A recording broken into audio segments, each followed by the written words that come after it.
बिस्मिल्लाहिर्रहमानिर्रहीम अल्लाहुम्मा सल्ली अला मुहम्मद व अला आलि मुहम्मद व बारिक व सल्लिम अलैहि। डियर स्टूडेंट्स और फर्स्ट ईयर केमिस्ट्री, बेटा आज हम टॉपिक जो है एनर्जेटिक्स ऑफ फेज चेंज का कर रहे हैं।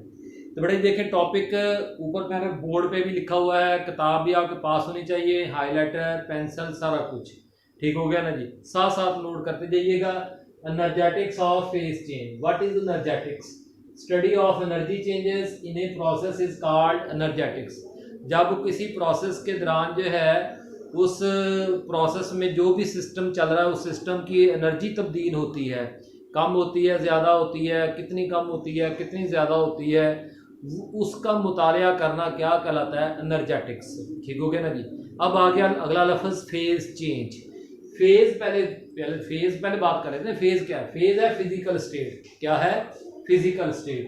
तो जरा देखें, फिजिकल स्टेट सॉलिड, ठीक हो गया जी, एक फेज सॉलिड या फिजिकल स्टेट।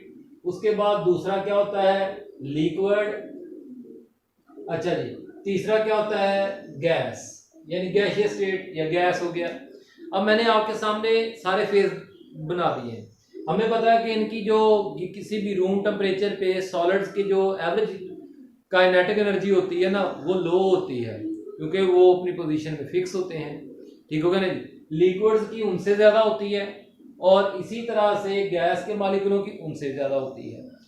और इधर जो सॉलिड्स के मालिक्यूलों में जो पोटेंशियल एनर्जीज होती हैं वो क्या होती हैं? देखिए, ये इनके दरमियान में डिस्टेंस बहुत कम होता है, इनके दरमियान में डिस्टेंस बहुत कम होता है, इसलिए हम कहते हैं पोटेंशियल एनर्जीज भी लो होती हैं। इनकी पोटेंशियल एनर्जी ज़्यादा होती है क्योंकि थोड़ी सी एम्प्टी स्पेसेस बढ़ेंगी।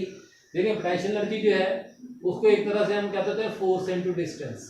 ठीक है, फोर्स इंटर या इंट्रा मॉलिक्यूलर अट्रैक्शंस हो गई और डिस्टेंस जो है वो मॉलिक्यूल्स के दरमियान का फासला हो गया, या आयंस के दरमियान का फासला हो गया, या एटम्स के दरमियान का फासला हो गया। ठीक हो गया नहीं? तो गिवन टेम्परेचर पे इनकी काइनेटिक एनर्जी, पोटेंशियल एनर्जीज लो है, इनकी उससे ज़्यादा है और इसकी उससे ज़्यादा है। अगर आप किसी सॉलिड को लिक्विड में तब्दील करते हैं तो उस प्रोसेस को क्या कहते हैं? शाबाश, मुझे बताएं। सॉलिड से को लिक्विड में तब्दील करने के प्रोसेस को क्या कहते हैं? आप कहते हैं सर जी मेल्टिंग। क्या कहते हैं? मेल्टिंग। एक और लफ्ज़ भी बोला जाता है फ्यूजन। क्या बोला जाता है? फ्यूजन। कैसे होता है? आप एक सॉलिड को किसी कंटेनर में ले लेते हैं, उसको गर्म करते जाते हैं, ठीक है जी, आखिरकार अपने मेल्टिंग पॉइंट पर वो किस में तब्दील होना शुरू हो जाता है?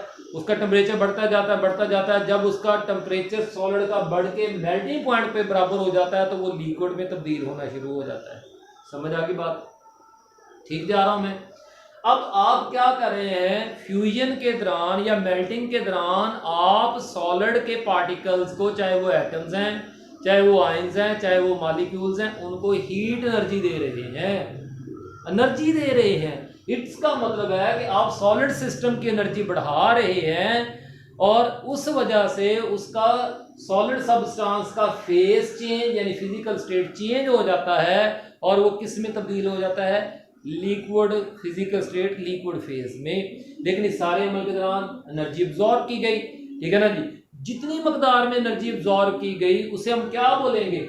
Enthalpy of fusion. Enthalpy of fusion. इसकी स्टैंडर्ड डेफिनेशन मैं आपको पढ़ा देता हूं। पहले इस डेफिनेशन को पढ़ने से पहले आप डेफिनेशन पढ़ेंगे एंथैल्पी की। सर ये एंथैल्पी क्या है? अभी मैंने बोला एंथैल्पी ऑफ फ्यूजन, ये एंथैल्पी क्या है? ठीक है ना जी।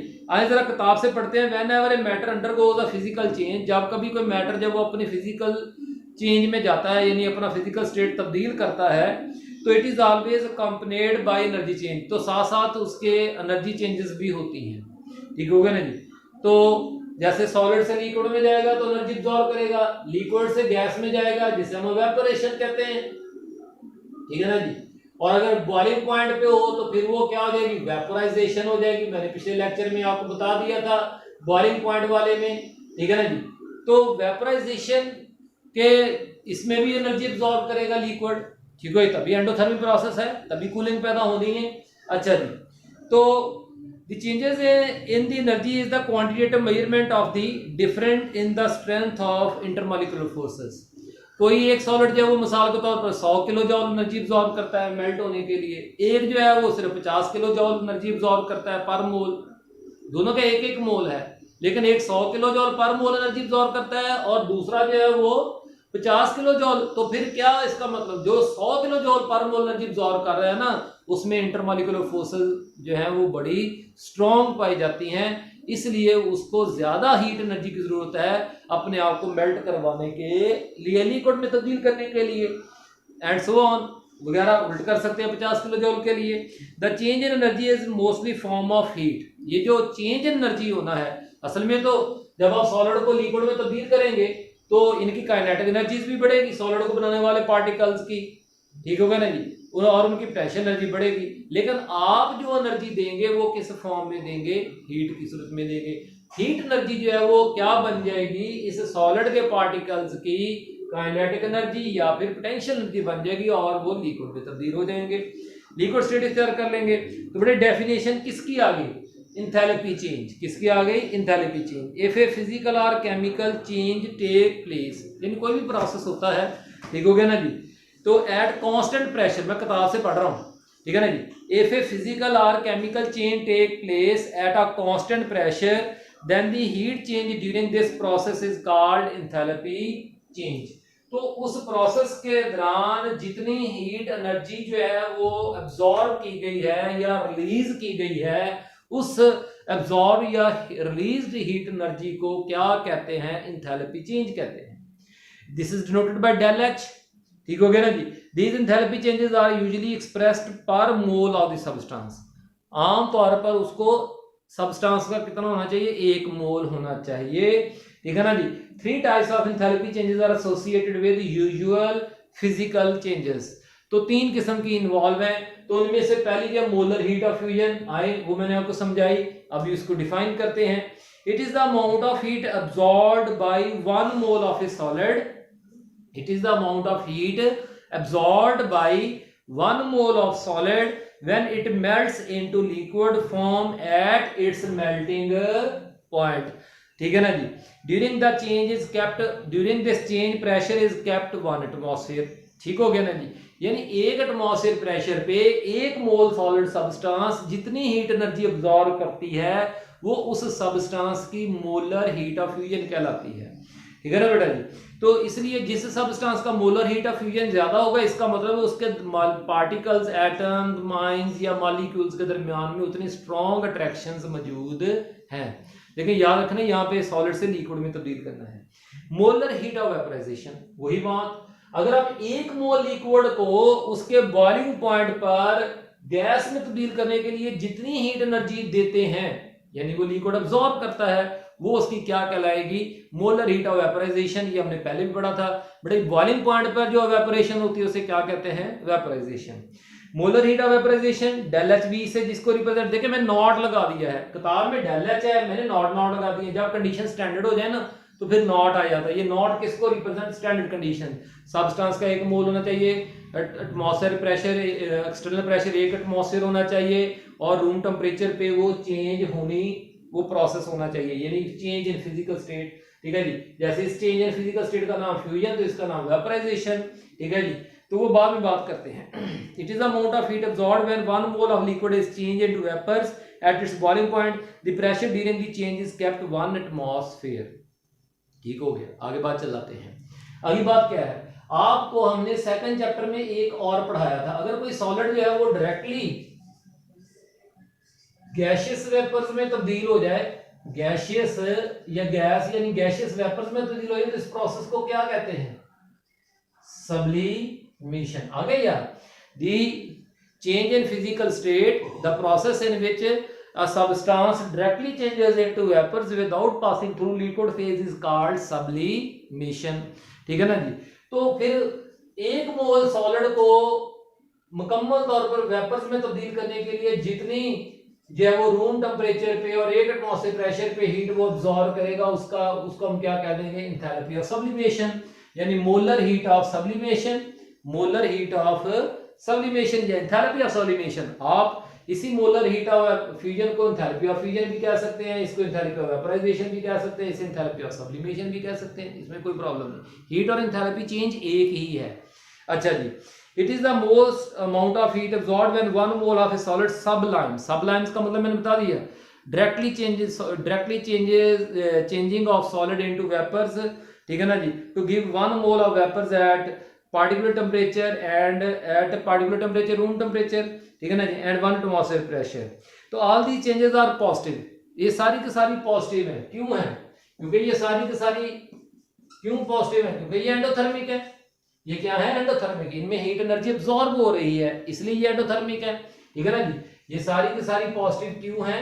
ये एंडोथर्मिक है, ठीक हो गया जी, इनमें हीट एनर्जी एब्जॉर्ब हो रही है। लेकिन अगर बेटा जी आप थोड़ा सा कहानी को बदलें, इसको वापस ले जाएं, गैस का या वेपर्स का लिक्विड में तब्दील होना क्या कहलाता है? कंडेंसेशन। याद है?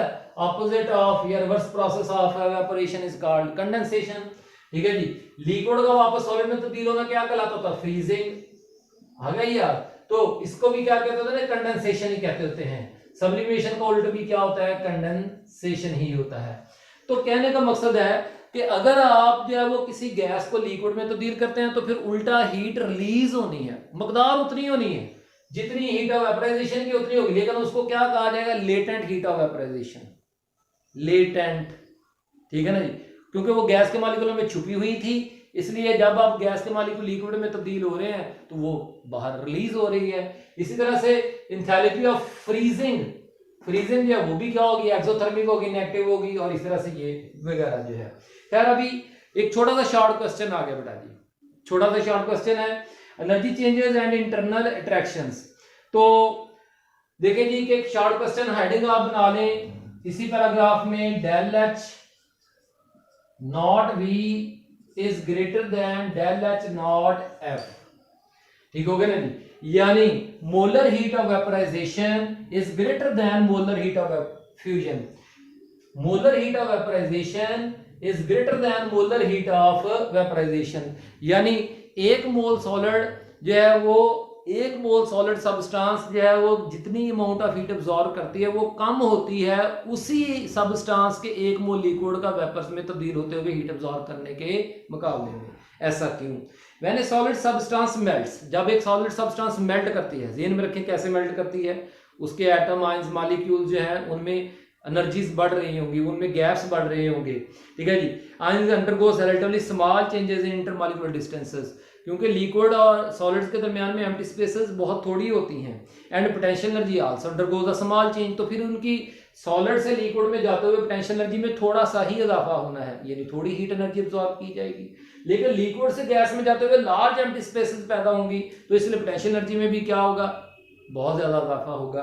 तो इसलिए and undergo small change but when a liquid evaporates, लेकिन जब एक लिक्विड इवेपोरेट करता है यानी गैस में तब्दील होता है तो large changes in intermolecular distances, तो डिस्टेंसेस बहुत ज्यादा बढ़ते हैं, तो इसलिए पोटेंशियल एनर्जीज में भी बहुत ज्यादा इजाफा होता है। तो ज्यादा पोटेंशियल एनर्जी में इजाफा करने के लिए ज्यादा हीट एनर्जी एब्जॉर्ब की जाएगी, कम पोटेंशियल एनर्जी में इजाफा करने के लिए कम पोटेंशियल एनर्जी एब्जॉर्ब की जाएगी। तो इसलिए बड़े सवाल का जवाब हो गया मुकम्मल, सवाल का जवाब क्या हो गया? मुकम्मल। So del H of vaporization of a substance, अंड हाईलाइट करें, अंडरलाइन करें, जो भी करें, del H of vaporization of a substance is greater than del H of fusion, यहां तक ब्रैकेट लगा लें, ठीक है। ये शॉर्ट क्वेश्चन कहां से आपका शुरू होता है? व्हेन अ सॉलिड से लेके, व्हेन अ सॉलिड से लेके कहां तक चलता है? Enthalpy of del H of fusion, del H of fusion तक, यहां तक ये आपके सवाल भी है और उसका जवाब भी बीच में ही मौजूद है। आगे बढ़े ही चलते हैं क्या जी। अगला एक बड़ा छोटा सा सवाल है, the values of del H are even larger than del H V. अगला शॉर्ट क्वेश्चन, अगला शॉर्ट क्वेश्चन क्या है कि डेल एच एस जो है वो ज्यादा है किससे? वो डेल एच वी से भी ज्यादा है, बस यही सवाल है। और बिकॉज के बाद उसका जवाब भी शुरू हो गया, साथ ही जवाब शुरू हो गया क्या? Because attractive forces in solids are stronger than those in liquids, बस डेल एच एस जो है वो डेल एच वी से भी ज्यादा है, ठीक हो गया नहीं? उसका जवाब भी साथ ही आ गया। अब बेटा जी सिग्निफिकेंस, फायदा क्या है सब को इसका फायदा क्या है? इन इंथैल्पी चेंजेस को स्टडी करने का फायदा क्या है? Significance of enthalpy changes during change in physical state, change in physical state या फेस, ठीक हो गया ना जी। तो इसका हमें फायदा क्या है, वो फायदा देखें। The values of del H V and del H S tells directly the energy needed to overcome the to separate the molecules from each other. Molecules को एक दूसरे सेपरेट करने, मॉलिक्यूल्स को सेपरेट करने का मतलब है कि हम ओवरकम कर रहे हैं उनकी अट्रैक्शंस के ऊपर। तो जितनी ज्यादा एनर्जी एब्जॉर्ब करेगी उतनी ज्यादा इसका मतलब स्ट्रॉन्गर अट्रैक्शंस वहां पर मौजूद होंगी। So from these values we can compare, highlight करें, अब हाईलाइट करें, we can, so from these values we can compare, highlight करें ना जी, we can compare the strength of intermolecular forces in different compounds. बड़े ये टेबल याद ना करें, लेकिन जो एग्जांपल्स बीच में है ना थ्योरी वाले हिस्से में, वो आपने जो है वो कर लेनी है पेज के ऊपर। टेबल बेशक सारा ना याद करें। From the following table we are convinced that, आपको एग्जांपल दी जा रही है, del H V for H2O, ammonia and SO2 are reasonably high. क्यों ज्यादा है? ठीक है जी, due to polar nature of molecules, वो पोलर है, उनमें अट्रैक्शन स्ट्रॉन्गर है, ठीक है ना जी।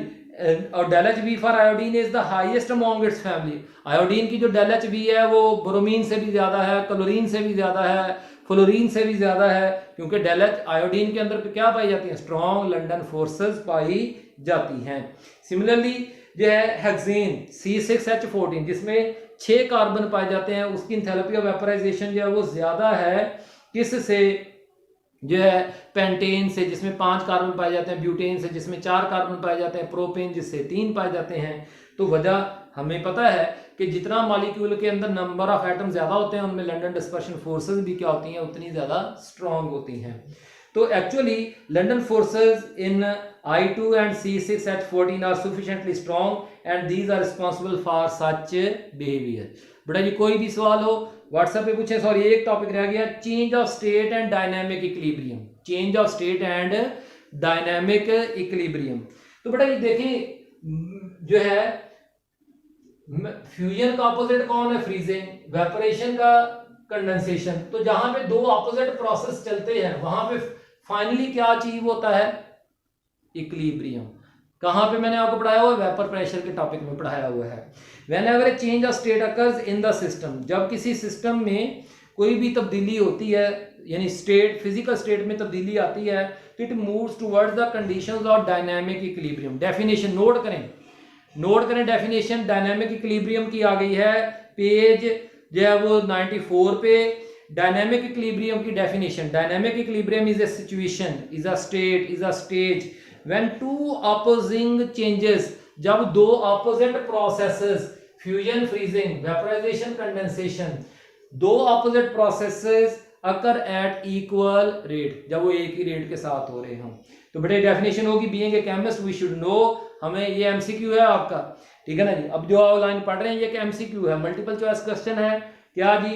Being a chemist we should know that concept of dynamic equilibrium is the fate, final मंजिल, मुकद्दर, अल्टीमेट गोल, आखिरी मंजिल of all the reversible chemical reactions. कोई भी ऐसे केमिकल रिएक्शंस या प्रोसेसेस जो रिवर्सिबल हैं, जिनमें फॉरवर्ड में भी प्रोसेस चलता है और रिवर्स में भी, वो आखिरकार इक्विलिब्रियम पे जरूर पहुंचते हैं, उनकी आखिरी मंजिल इक्विलिब्रियम होती है।